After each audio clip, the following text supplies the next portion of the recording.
Hi, I'm Bill Thielman, co-host of bcpoli Talk. And I'm Daniel Fontaine. And on the show this week, we have Glen Clark. Glen Clark is a former NDP Premier of British Columbia and also is the Chief Operating Officer and President of the Jim Pattison Group. And I know, Bill, you're going to have a lot of questions for Glen Clark. I know you've known him for many years, and it's going to be a real treat to have him on the show. It is, Daniel, and I was very pleased that Glen agreed to come on the show. He also did a promo for our show before it even started. So, and you know, I worked with him for less than a year in the Premier's office as communication director, but I've known him for a long time before and after that, and I do some work with some of his companies. It's probably one of the most fascinating stories in BC politics that anybody's ever seen. Someone who goes from the highest office in the land, elected office, has some challenges, and then becomes the second in command of one of BC's largest and one of Canada's largest private companies. Just hasn't really seen that before. And so Glen has a unique perspective on a lot of different things that I want to talk about in terms of the COVID-19 situation, the economy, where we go next as we start to open up British Columbia and Canada. And I know he's got a lot of knowledge from both the public policy and politics side, but now also the business side.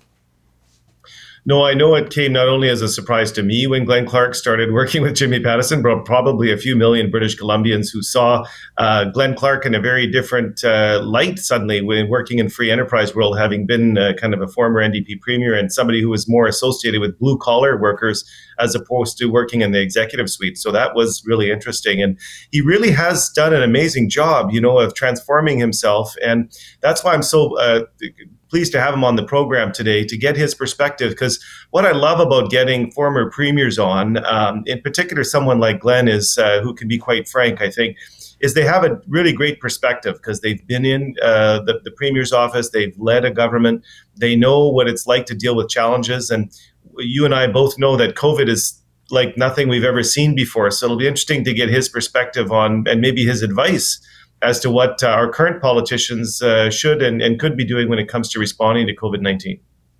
It's also true that he's really the first major business leader we've had on BC Poli Talk since this crisis began. And so I want to ask him some questions, and I know you do as well, about a company which is one of the most diversified, from Save On Foods chain to Can4 to a whole host of different fishing, a whole host of different businesses in British Columbia and in Canada, and how the COVID-19 crisis is impacting them and how they hope to come out of this.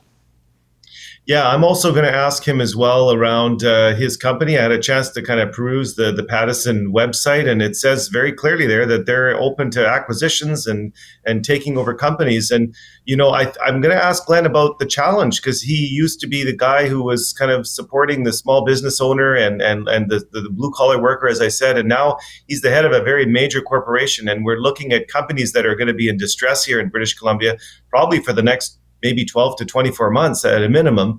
And what is the Pattison Group doing? Are they looking at taking over some of these companies, and is it an opportunity? And is he kind of torn, having been someone who, as the premier at one point, would have been there to go out and help protect those folks, and now he's looking at it as a potential business opportunity? Yep. And lastly, of course, we don't make this a partisan show. We want to have a good public policy discussion and et cetera. And Glen is very much in favor of that. But I think we might just possibly touch on a little bit of partisan politics. I have a feeling with BC Poli Talk, there's always a little bit of politics in the talk. So we'll be right back with Glen Clark. BC Poli Talk thanks Harbour Air for supporting the show. It's through sponsorship and viewer support that we get to produce this show. Glen Clark, welcome to #BC Poli Talk.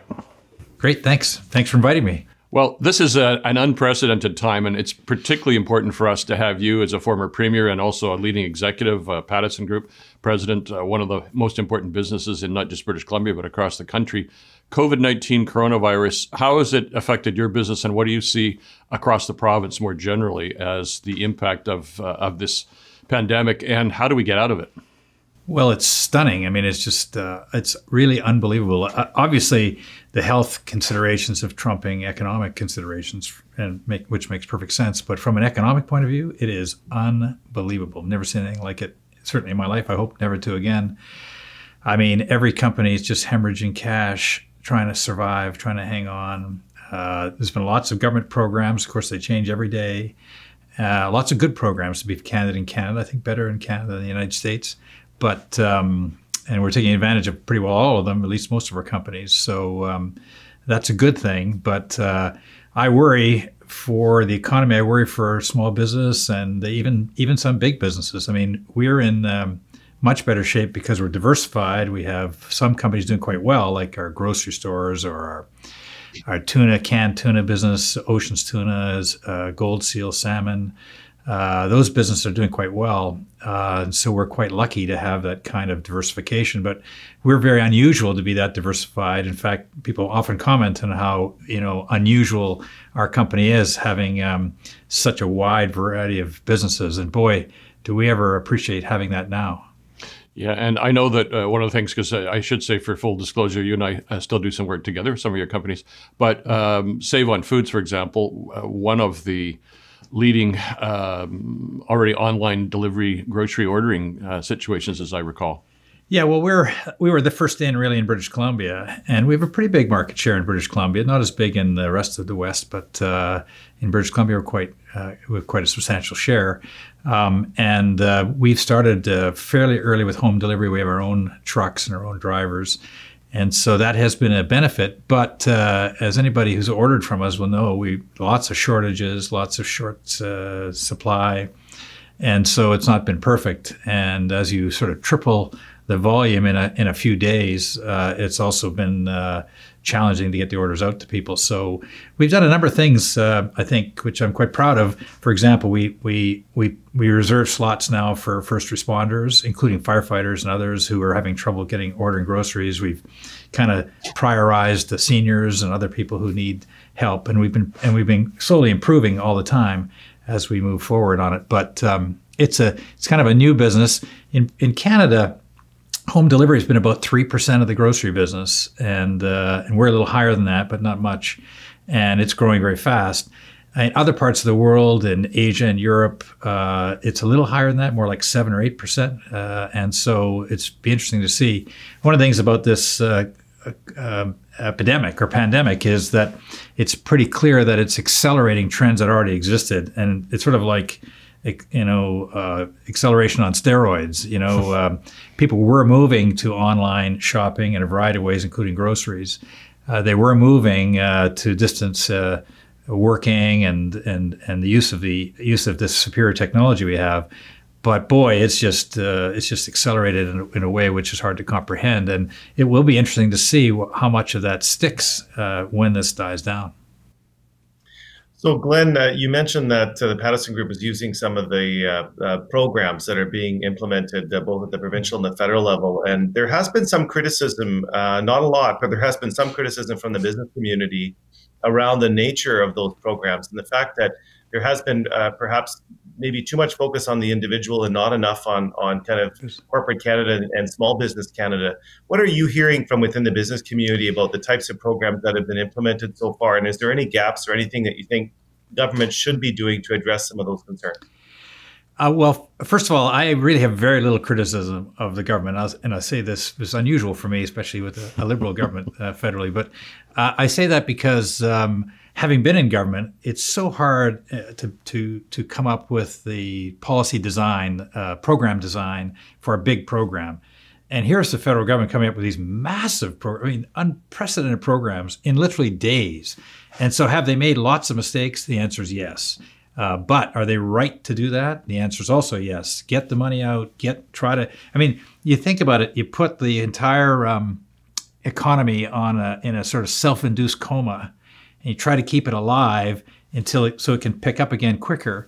And so they're just flooding money at it. I mean, even I sometimes go, my God, every day there's another $1 trillion program, seems like.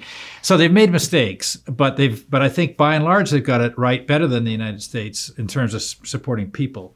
Where I think there's some challenges is like we have a small operation in Denmark, and what they said is they're paying 80% of the cost of running the business, including rent, utilities, salaries, everything, 80%. and the government's covering 80%, we cover 20%, and as long as you keep everybody working. So that is a true life support where they're just covering everything except for our 20%, which is, by the way, we're still losing obviously hundreds of thousands of dollars with that 20%, but it really is a way of keeping the system running so it can come back quickly. In Canada, they've concentrated on providing, as you know, a lot of money for people, which is very good. But there are businesses, including ours, where you're paying rent and not open. Like, give an example, in Canada, we own the Toronto Aquarium, which is a big aquarium. And I mean, we have about 20 people working there, keeping the animals alive and running this place and paying the rent. By the way, the Canadian government we rent from the Canadian government. They refuse to give us a break on the rent. So we're paying full rent during the whole period and carrying all these people, and there's zero revenue. And doesn't, that'll be one of the last things to start because it's a big entertainment venue. And I'm not whining about it, but I just think about other companies that don't have the resources we have. And I just think there's going to be a lot of casualties coming out of this pandemic in spite of massive government intervention. What do you think will happen, Glenn, as we come out of this? Because I think you'd agree that our mutual friend Adrian Dix, the health minister, and John Horgan, another friend of ours, have done a really great job. And you see that in the results, that BC has one of the lowest infection rates and death rates per capita of any jurisdiction over 5 million, I think. But the next stage seems to me to be challenging because you've got to, as you said, you've got to resuscitate the economy. And you've got to open things up, and we're already seeing that stage coming through this week announced, and yet a lot of details still lacking. Is this the most dangerous period for this government or any government, the reopening stage? I think there's no doubt about it, because in some ways, let's take our company, like I just mentioned, Ripley's, believe it or not. So everything's closed. So you have zero revenue on the aquarium or Niagara Falls attractions. So you manage that. Obviously, that's tough, but you deal with it. You lay people off. You run with skeleton crews, and you're burning cash. We have other companies that are running at 70% capacity. It's almost tougher because you got all the people coming back, and you got only 70% of the revenue, and you're challenged to try to optimize that. And I think we're in that funny space now. I think about restaurants, very tough margin business, very tough business at the best of times. How do you, closing and doing home delivery, they kind of figure that out. At least they can cover the lights and maybe the rent and a few wages. They kind of just getting that going. But opening up and then having only, say, 25% full seems almost more challenging. It's going to be very tough, I think, for restaurants in a modest, as they try to open up just tentatively. And so I think we're going to see lots of more challenges actually in this funny period until we give people confidence that there's either a treatment or a vaccine. Boy, it's going to be very hard to get things going.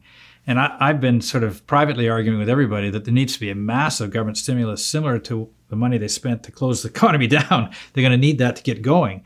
But you don't want to do that now because that's just wasted money. You need to wait until we have at least proper treatment facilities. So this kind of bumbling along here, running along here at sort of 80%, 70% capacity in businesses, I think it's going to be extremely hard.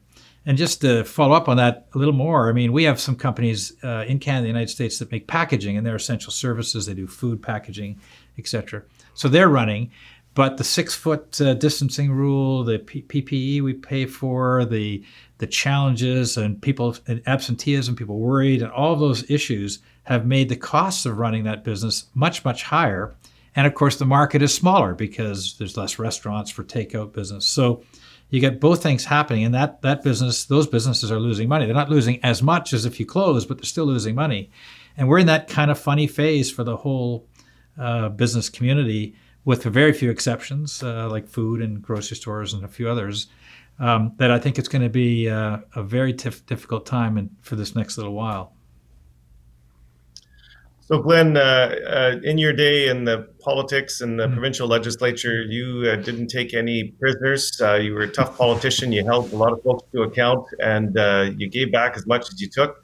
But now we're in a position, and Bill and I have been talking about this over the last 6 to 8 weeks with COVID, is everybody seems to be singing Kumbaya and everybody's hugging. But we know that eventually that will change. This is British Columbia, after all. Yes. So what advice would you have, I guess, for the opposition Liberals? It looks like the legislature will be sitting soon.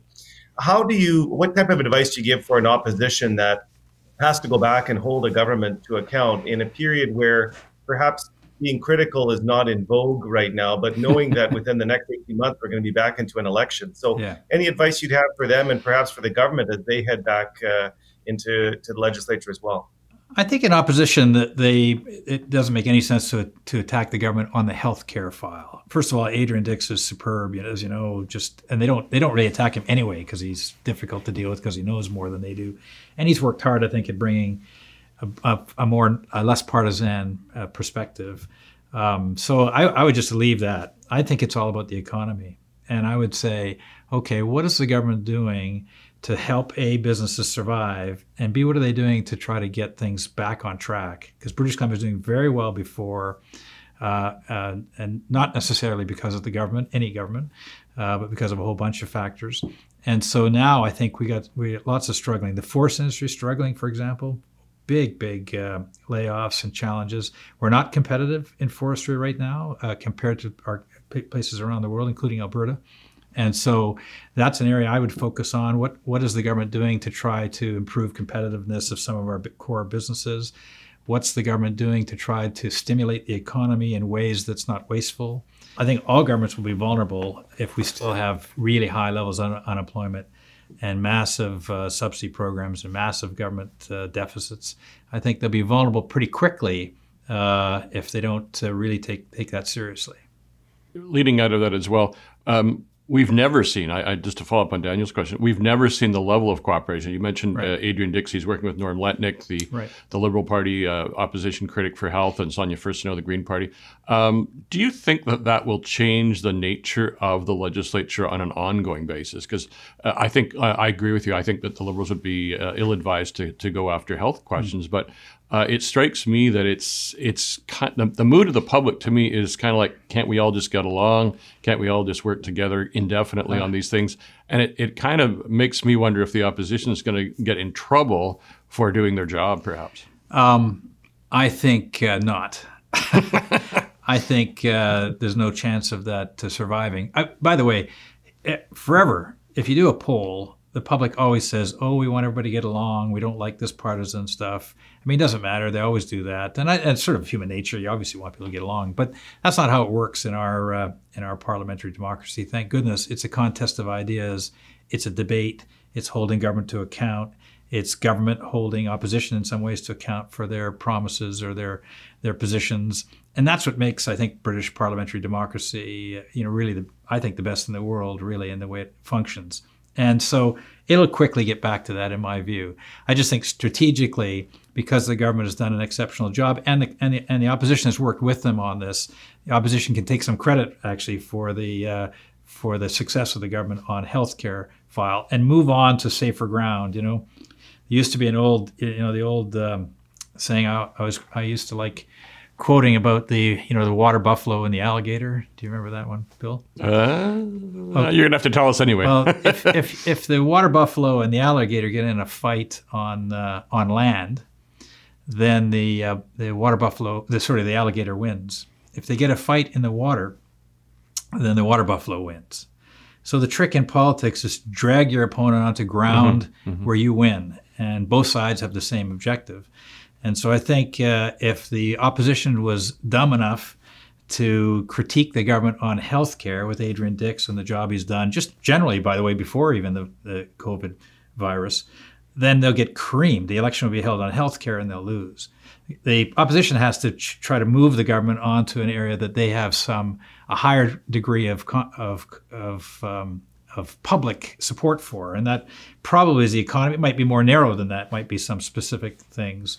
But they have to try to move the debate, and I think the government's job is to move the debate probably to healthcare and education, where they generally, poll very well, where they do a good job, and where the public have a lot of confidence in the government in that file. And so that's why, and similarly, I think what the government has to do is shore up their weaknesses always, and their weakness would probably be the economy. And the reason why it looks so strong for the NDP in the last few years is because in their weak area, the economy's been very strong, and so that it's hard to beat them when the economy is that strong and they're doing a good job on healthcare and education, some of the other social programs. So the government has this potential weakness, I guess, as we move forward. If the economy softens, then they're going to have to really step up and address that question, or the opposition will exploit that and try to move the debate over to that area. And I guess just no crystal ball, because we don't really know. It's such an unprecedented time, but it does appear to me that at some point it is going to move to an economic question here sometime in the next 24 months. And so I think the government has to pay a lot of attention to that. And I think that public's probably going to be pretty forgiving of the government. They don't have to be excellent on the economy. They have to show they care, and they have to take steps to make sure they care. They have to take firm and hopefully bold steps to try to get the economy moving. And I think the public will probably cut them some slack if they do that. But what they can't do is get in the way of recovery. They have to be very careful that that some of the programs and policies they want to implement, or they would like to implement, which might be a drag on the economy and might be supported in general times, might not be supported in a tougher economy. A lot of good points there, Glenn. I know I shared an article with Bill a few days ago just around the Italian leadership and how popular they were during the height of the pandemic, but now the numbers are tanking. So the public were supporting them during the pandemic, but post-pandemic, they're back to being very unpopular again. So you have to be really careful. I agree with you on that kind of stuff, and I think the economy is pretty critical. Glenn, I took a glance at your website. First of all, I agree. I've never seen a company more diversified than the Pattison Group. I couldn't believe that you owned everything wine. I do shop there fairly regularly. So, and a lot of other companies. Yeah, no, I do. I definitely do shop there. But I noticed on your website, it said we're growing and seeking future acquisitions. And I wanted to ask you, when you look at the unemployment rate that came out this week with 12%, you look at businesses that are struggling, you see millions of people that are out of work. While as a former premier, your natural inclination would have been to help these people and to go in and try to support them. But as a business leader and as leading a company that says we're growing and seeking future acquisitions, is this not also an opportunity for you? And are you out there looking at places where the Pattison Group can actually take advantage of this and grow? Absolutely. And we're hopeful that's the case. It's a bit early, I think, actually. We'll see in the next few months. But from our point of view, we will be looking for potential acquisitions as we move forward. And generally speaking, we tend to make an acquisition every 3 or 4 weeks, but they're usually small, like a tuck-in acquisition to one of our existing companies. And I think we'll be looking for that strategically. I mean, we'll be careful about it, but for stronger companies, in these kinds of downturns are actually not that bad for us long term. But our first priority is protect our core and our company, and that's and we're not out of the woods either. I mean, these are really incredible times. So it's a bit early for us to start looking to spend money because we're still busy trying to conserve what we have. I wanted to sort of shift off of that one to another one. Sure. Glenn, Pattison Group bought a significant share of Canfor, was looking to take it private at a time when everyone said last few years forestry is kind of a sunset industry. It's not the giant powerhouse it used to be. What did you and Jimmy Pattison see in Canfor that gave you hope for the future? Well, first of all, let me say better be lucky than good, because we bid $16 a share and it's now I think $9 a share. So we have partners in our difficult times, because the company lost about $100 million in the first quarter, and those people who didn't want to sell to us, of course, now are sharing in that loss. But having said that, we really like the forest industry long term. It's funny, and I guess I'm getting old. Remember the war in the woods and all the challenges in the forest industry. But forestry really is a green industry. It really is an environmentally solid industry that has a great potential, I think, including in terms of fighting greenhouse gas and dealing with some of the consequences of building construction. So some of the new technology or new innovations in engineering, like cross-laminated timber and building tall buildings with timber instead of steel and concrete, are really green building methods or carbon capture. They have great attributes. And so we think that as long as you take care of your fundamental resource, there's only going to be growth in that, or put more crudely, I mean, the world is getting bigger and there's a finite amount of trees. And so we think that there's a big market there long term. And it's on the right side, I think, of that environmental debate. Everything we look at now, we try to be on the right side of that debate. We do have some manufacturing, foam, for example, polystyrene foam manufacturing facilities in the United States and in Canada. And those are, I think, at some point probably won't be allowed, and we'll be moving into other substrates like bioplastics and other things that are environmentally green. And so we think that that business is good. We also like the forest industry because it's it's better in private hands than public hands, because the lumber industry goes up and down, up and down, up and down, and that's just the nature of a commodity business. And it's much tougher on the public companies to manage that way, whereas we can take a longer term view, and we don't have to, we don't worry when things go down, particularly because and we run these companies with very little debt, so that when the things go down, we're fine. And then when things go up, we hopefully make a lot of money. As you probably know, we're one of the biggest players in the fishing industry in British Columbia, and we didn't get there by buying tons of fishing companies. We got there because everybody goes bankrupt, because it goes up and down, and then people can't take it when it goes down. And we've tried to run these things very conservatively. So when things go down, we may not make any money, but we try not to lose very much, and we kind of survive. And then other people can't, and then we grow just naturally and organically through being the, I guess in a way, the last man standing. So we kind of feel like we understand how to run resource companies in a conservative fashion. We're much more conservative than I think most companies. We run them with low debt levels, and we try to reinvest all the money back into the business. And it's been quite a successful strategy. So we like the sector. We like the opportunity. We're disappointed we weren't successful, although the timing was actually fortuitous for us. And so maybe someday we'll do it again. So, Glen, I think it came as a big surprise to many when you shifted over from being the leader in the province, leader of an NDP government, to work for one of the biggest free enterprisers, if not the largest free enterpriser, Jimmy Pattison, in our province. From your time now, I mean, you led the province, and now you're with a business leader, and you're leading that company yourself. What are a couple of things you could share with our audience that you've learned from somebody like Jimmy Pattison in terms of his leadership style, and some of the things that you've been able to maybe perhaps bring from your leadership days in working in government to Pattison? Maybe if you could expand on that.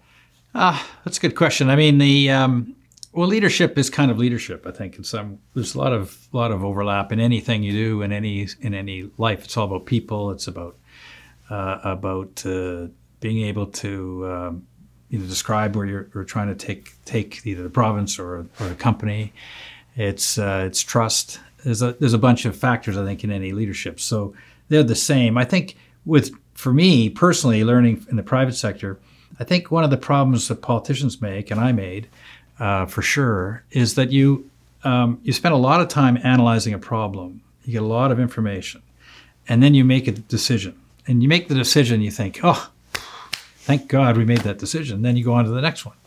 And of course, it's really about the execution of that decision is either more important or as important, probably more important than the actual decision. And so I think there's a kind of naive faith in government that politicians often have of all parties. They make a decision and they think, okay, now it'll be implemented. And I think you don't have that luxury in the private sector. When you make a decision, then you're all over that decision, making sure that it's executed well. And you're just driving for execution all the time. And I think government doesn't do enough of that. They spend more time on the policy questions, on the big picture questions, on making decisions.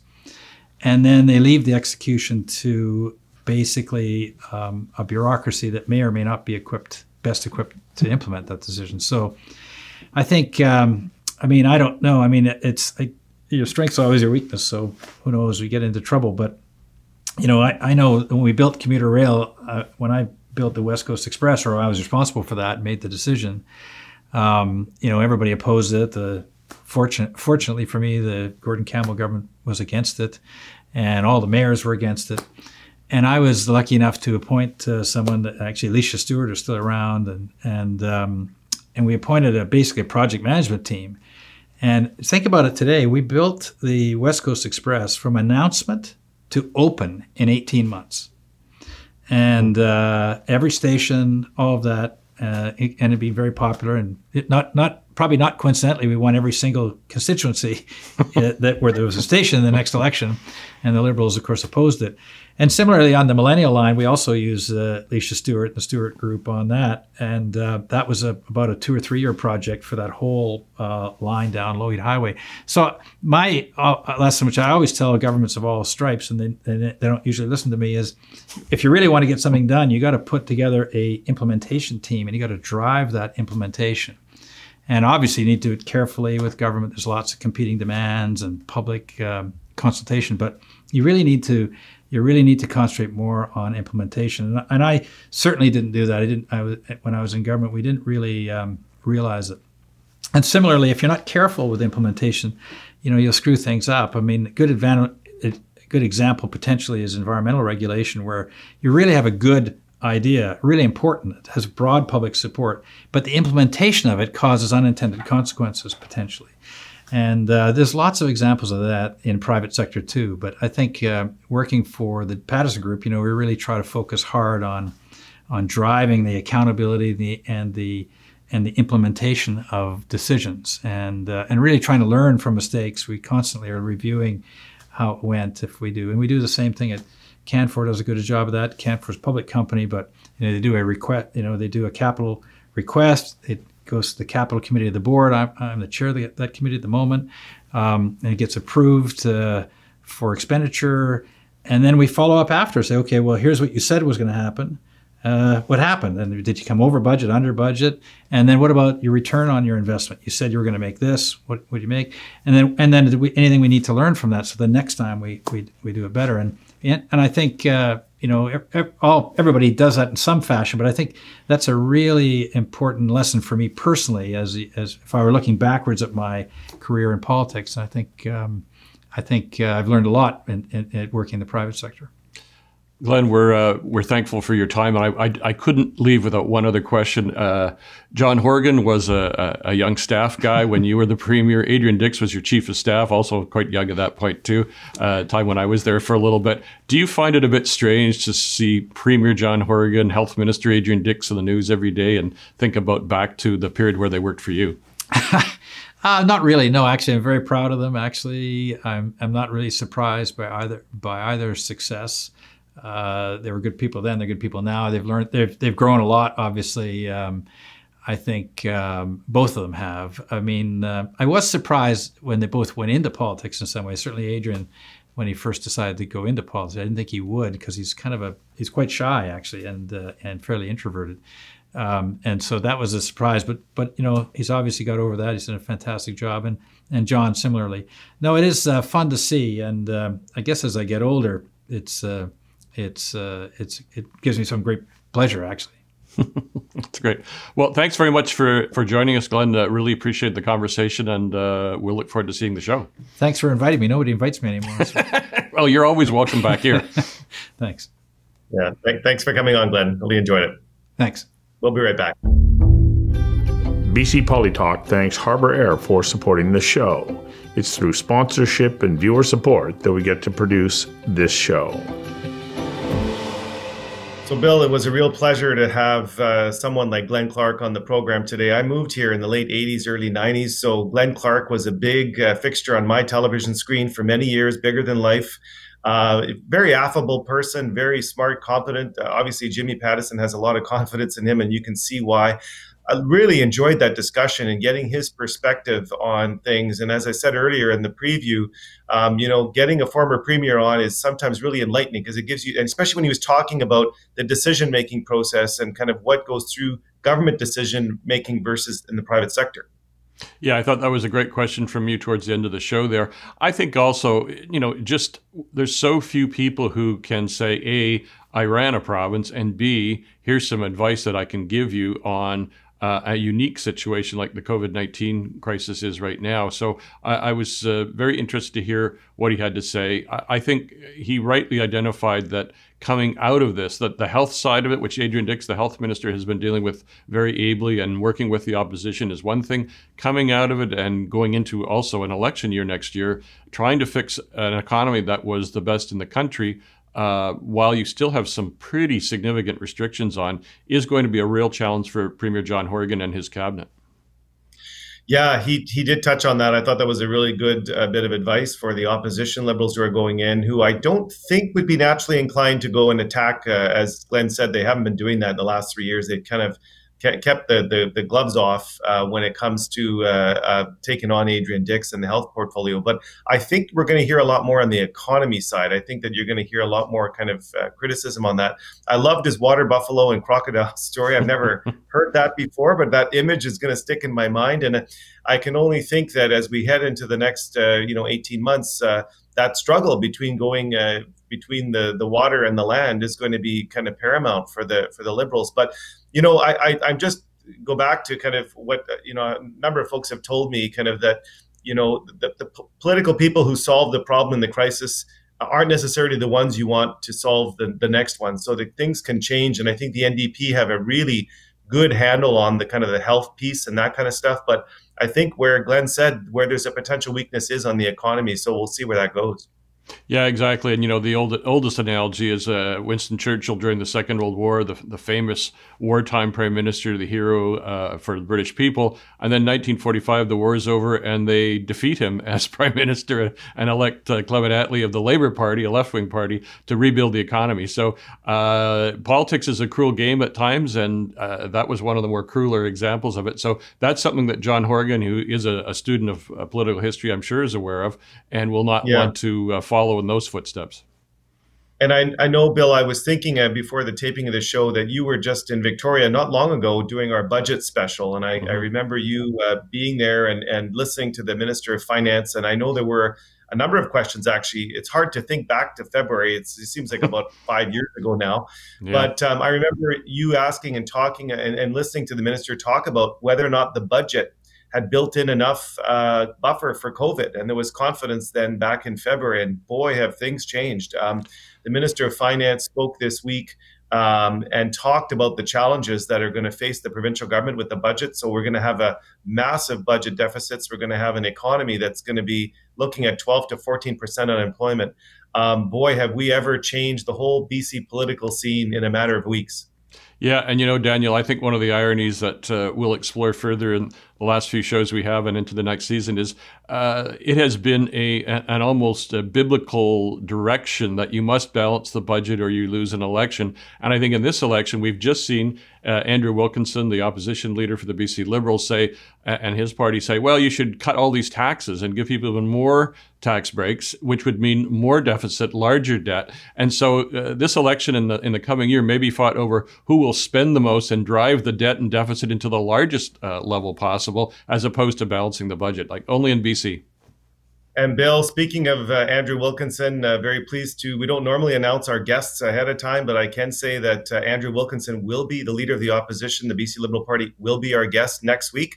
This is May sweeps, and we're trying to get the ratings right up there. So we've had Glen Clark this week, and we've got Andrew Wilkinson on next week. So he'll be able to address some of those questions and more when we have him on the program.